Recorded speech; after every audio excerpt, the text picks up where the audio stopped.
Salut à tous et bienvenue dans ce deuxième volet de l'après-séance qui sera cette fois-ci consacré à Cloud Atlas, un film des frères et sœurs Wachowski et de Tom Tykwer qui est sorti mercredi dernier dans les salles françaises. Alors je vais commencer par un retour sur l'historique du film, en tout cas son contexte. À l'origine, Cloud Atlas, c'est un livre qui a été publié en 2004 par un écrivain britannique qui s'appelle David Mitchell. C'est un livre de science-fiction, mais pas que. En fait, le pitch, c'est que le livre s'attarde sur les destins croisés de personnages. Ces personnages qui s'étalent sur 6 périodes différentes. Depuis le 19e siècle jusqu'au futur lointain, dans les années 2300, un futur post-apocalyptique. Et en fait, Cloud Atlas, quelque part, c'est une illustration de la théorie du chaos. La théorie du chaos, c'est la théorie qui stipule que la moindre de nos actions, même la plus anodine, déplacer l'air, sourire à quelqu'un, ou commettre un petit larcin qui a priori ne porte pas à conséquence, justement, la moindre de ces actions porte à conséquence, par justement le principe de cause et effet. La moindre de ces actions va pouvoir avoir des répercussions à grande échelle dans un futur plus ou moins distant. Et en fait, Cloud Atlas, c'est ça. Le livre montre justement en quoi tous les destins de ces personnages qui se connaissent pas forcément vont par-delà le temps, par-delà les années, être liés. C'est un livre qui n'a pas eu un succès vraiment interstellaire, mais qui a eu quelques prix d'importance et qui a commencé vraiment à accumuler un petit culte autour de lui. Tom Tykwer, le réalisateur allemand de Cours la cour et de l'adaptation du Parfum aussi, donc qui n'est pas nouveau venu dans les adaptations de bouquins a priori inadaptables. Tom Tykwer voulait adapter Cloud Atlas et il s'est rendu compte que c'était les frères et sœurs Wachowski, frères et sœurs maintenant, qui détenaient les droits. Donc il est entré en contact avec eux, ils ont commencé à fomenter tous ensemble, et finalement ils se sont retrouvés à s'occuper du projet tous les trois. Donc ils sont devenus tous les trois réalisateurs, producteurs et scénaristes. Ce film, il a connu ce qu'on appelle un enfer de développement. Development hell, comme disent les Anglais, les Américains. Et ça veut dire que les trois ont galéré absolument à toutes les étapes pour monter ce film. Et en fait, ce film est terminé depuis un bon bout de temps maintenant, mais il a mis vraiment longtemps à sortir. Et pour moi, la distribution de ce film est un mystère, parce que ça fait des mois et des mois qu'il est sorti aux États-Unis et au Canada, par exemple, et il ne sort qu'aujourd'hui en France. Et pour un film de ce type, qui est un film de grande envergure, et qui en plus a toutes les caractéristiques de ce qui est amené à devenir un film culte, en tout cas c'est un film qui, pendant toute l'année 2012, a suscité des attentes énormes. C'est suicidaire pour un film comme ça de pas sortir partout en même temps. Parce que c'est un film qui est très attendu, donc les gens qui l'attendent vraiment vont pas attendre la sortie française qui se déroule des mois et des mois plus tard pour le voir. Ils vont le télécharger, forcément. Donc, comme le film est déjà sorti il y a des mois aux États-Unis, beaucoup de copies de très bonne qualité tournent sur Internet, et je pense que beaucoup de gens qui auraient pu aller le voir au cinéma l'ont vu bien avant en téléchargeant. Et c'est vraiment dommage. Je comprends pas pourquoi ils ont adopté cette stratégie de distribution. C'est incompréhensible. Ça signait l'arrêt de mort du film. Mais pour en venir donc au film, dans une vidéo précédente, j'avais dit que personnellement, je préfère quelqu'un qui prend des risques et qui va se rater, mais en essayant vraiment de faire quelque chose, plutôt que quelqu'un qui va pas prendre de risques et aboutir à quelque chose de relativement carré et correct, mais qui est finalement plutôt inutile et qui fait pas avancer les choses. Et Cloud Atlas, comme vous vous en doutez, entre dans la première catégorie. C'est un film à l'ambition démesurée. Ça m'a toujours halluciné, ce genre de film, et ce genre de créateurs qui sont à l'origine de ces films, qui partent apparemment dans un processus créatif en se disant « Moi, je vais faire un film sur la vie ». Ça se pose là, ces films se posent là, quoi. Ça me fait un peu penser à, par exemple, The Fountain de Darren Aronofsky, Tree of Life de Terrence Malick, ou dans un autre genre, Southland Tales de Richard Kelly, qui sont tous des films qui partagent vraiment cette ambition complètement tarée, un pari fou à la base, qui sont des films éminemment imparfaits, qui forcément se ratent, parce que quand on entreprend un processus créatif avec tellement d'ambition, on sait qu'on va se louper, qu'on ne pourra pas être à la hauteur justement des attentes. Et les bandes annonces de Cloud Atlas qui ont circulé en 2012, c'était exactement ça. C'était des bandes annonces, mais d'une ampleur énorme, qui étaient d'ailleurs super longues. Vraiment, c'était surprenant pour des bandes annonces. Et vraiment, la réaction à l'époque, mais comment ça va être possible ? Comment le film, en 2h45, va pouvoir être à la hauteur de tout ce qu'il propose, en termes d'idées, en termes d'idées de cinéma, de scénario, de développement philosophique ? Et après avoir vu ce film, c'est exactement ça. Le film n'est pas à l'auteur de ça, mais quelque part, il en est conscient. La bande-annonce, c'était presque un aveu déjà de ça. Regardez tout ce qu'il y a dans ce film. Bon, on n'est pas à la hauteur de ce qu'on peut faire, de ce qu'on voulait faire, mais voici ce qu'on vous propose. Et ce film, c'est vraiment une proposition de cinéma qui est super intéressante. C'est un film, j'ai l'impression, qui a parfois un petit peu de mal à trouver son ton. Il cherche vraiment une homogénéité dans l'esthétique globale, dans la manière de sauter d'un segment à un autre, mais à force de sauter justement d'un segment à un autre, parfois la greffe a un petit peu de mal à prendre. Je crois qu'au niveau de la réalisation, il s'est organisé de telle manière à ce que Tickwer réalise les 2 premiers segments, je crois, qui sont celui au 19e siècle et celui dans les années 30. Et les Wachowski sont plutôt focalisés sur les segments qui se déroulent dans le futur, le post-apo, celui dans Néo-Séoul.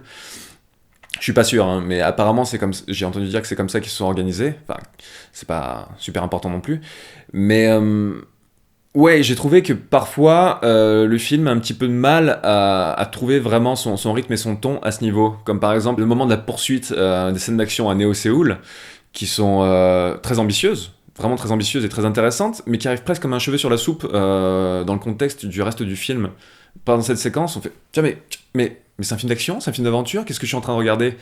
Et c'est là qu'on se rend compte aussi qu'on est assez conditionné par les genres, et on aime bien, quoi qu'il arrive, même si on est aventureux dans sa cinéphilie, on aime bien arriver à identifier vraiment ce qu'on voit. Et parfois, c'est justement que Cloud Atlas c'est un petit peu difficile à identifier. Parfois, c'est une bonne chose, parce que c'est vraiment un film qui est exigeant et qui est original, qui essaie d'aller quelque part. Parfois, c'est aussi le signe que le film n'a pas réussi vraiment à trouver sur quel pied danser. Et vraiment, le segment particulièrement de Néo-Séoul, qui contient des choses très réussies, parfois montre ce côté particulièrement décalé de l'ensemble, un petit peu désarticulé, puzzle qui a du mal à se faire. Il y a aussi un des gimmicks du film dont il faut que je parle, c'est... En fait, je sais plus combien il y a d'acteurs principaux, 8, 10, je sais plus exactement. Et ces acteurs principaux jouent tous les rôles du film, quasiment. Tous les rôles parlés, tous les rôles importants. Des fois, ça donne des choses absolument géniales. Par exemple, le personnage joué par Hugo Weaving de l'infirmière maléfique, qui est juste à se pisser dessus de rire, qui est absolument génial. C'est le mec cabotine, juste ce qu'il faut. Donc il y a des personnages qui sont extrêmement réussis, et il y en a d'autres qui passent un petit peu à la trappe. Un autre personnage de Hugo Weaving, par exemple, quand Hugo Weaving, dans le segment dédié à Néo-Séoul, joue un asiatique, justement, il est grimé en asiatique, et ce maquillage n'est absolument pas réussi, c'est ridicule. Donc il y a ce petit genre de faux pas qui peut faire sortir du film à certains moments. J'ai eu aussi un problème un petit peu avec le personnage de Tom Hanks dans le segment post-apocalyptique. Je sais pas, c'est peut-être moi, je suis peut-être victime de l'image de Tom Hanks habituelle, mais je sais pas, je le trouve pas crédible une seconde en survivant post-apo. J'ai eu du mal avec ça. Et ça veut pas dire qu'il le joue mal, parce que c'est un très bon acteur, il le joue avec conviction, il le joue comme il faut le jouer. Sur le papier, je trouve qu'il est exactement conforme à ce que devrait être le rôle, une espèce de père de famille. En même temps, c'est pas du tout un tough guy ou un super-héros, c'est juste un père de famille dans un monde post-apocalyptique qui est dépassé par les événements. Et il le joue plutôt bien, mais je sais pas, j'ai eu un petit blocage par rapport à ça. Après, ça veut pas dire non plus que Tom Hanks n'est pas foutu de jouer le tough guy, parce que, justement, dans le film, il montre qu'il en est capable. À un moment, il joue un espèce d'écrivain complètement taré, et il est étonnamment crédible dans ce rôle. Autre révélation du film, Hugh Grant est très crédible en chef guerrier post-apocalyptique. Qui l'eût cru? Donc voilà, le film ne pouvait pas être à la hauteur de toutes ses ambitions. Mais paradoxalement, il arrive à en tirer une espèce d'ambiance particulière dans le film. Parce qu'avec le recul, ce film me fait penser à ce que pourrait être une énorme scène de fin. C'est une espèce de montage croisé qui ne s'arrête jamais. Et il y a cette espèce de sentiment de tourbillon. Les histoires existaient avant le film, elles continueront après. J'en suis ressorti avec cette impression d'une espèce de raz-de-marée d'histoire, un raz-de-marée qui est finalement très en phase avec le propos du livre, le propos de l'histoire de base, cette espèce de la théorie du chaos. Finalement, la remise en place de l'individu dans un contexte plus global. On est à la fois extrêmement petit, extrêmement insignifiant, mais chacune de nos actions a des répercussions énormes. Et la construction de ce film peut paraître imparfaite à la base, mais en tout cas, met vraiment ça extrêmement bien en évidence. Et finalement, ce film a toute sa cohérence dans la filmographie des frères et sœurs Wachowski. Il est exactement dans la lignée des thématiques de Matrix, dans celle de Speed Racer, dans une moindre mesure. Bourne, je sais pas, je l'ai pas vu.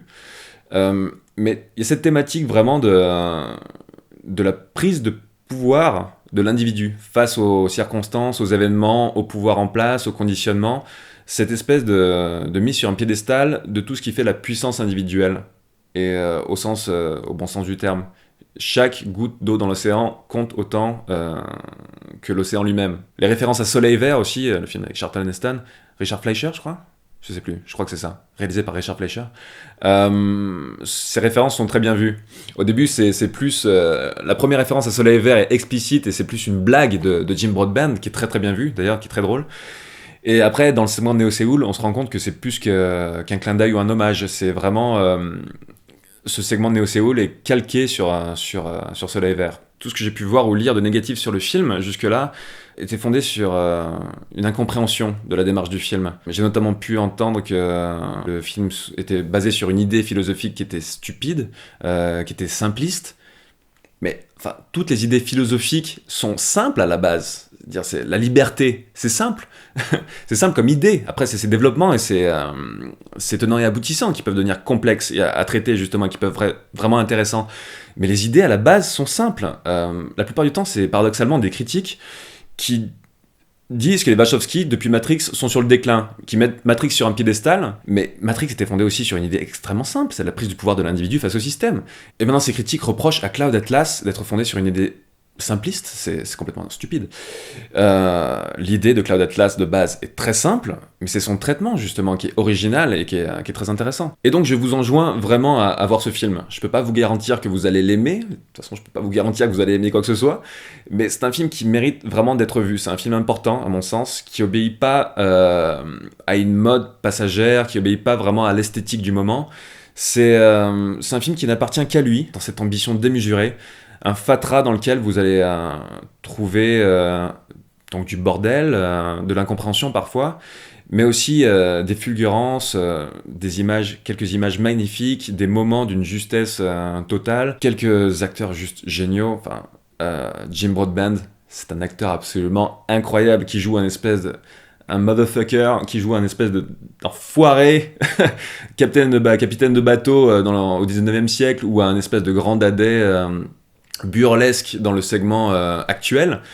Ce mec sait tout jouer, c'est fou. Mais tout le casting est vraiment très bon. Voilà, n'hésitez pas à commenter sous cette vidéo pour dire ce que vous avez pensé du film. N'hésitez pas aussi à vous abonner à la chaîne, ça fait plaisir. Et voilà, je vous dis à la prochaine fois. Bye.